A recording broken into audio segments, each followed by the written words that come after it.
میر حسن کی مثنوی سے جڑی ہوئی کچھ اہم باتیں، امپورٹنٹ باتیں یہاں پر آپ کو جاننا چاہیے۔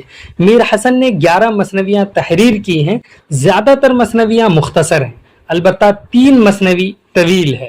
تو آئیے ان کے پہلے 11 مثنوی کو دیکھتے ہیں، پھر طویل مثنویوں کے بارے میں جانیں گے۔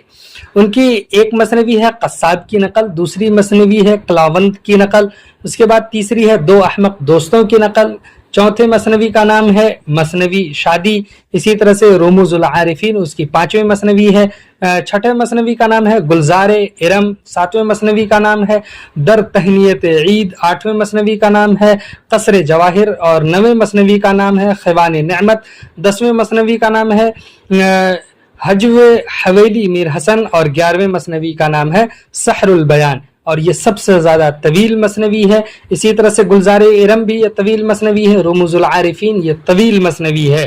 اور جہاں تک سحر البیان کی بات ہے تو یہ عشقیہ داستان ہے، بحر متقارب مسمن مقصور یا محذوف میں ہے، اس کا رکن یعنی وزن فعول فعول فعول ہے۔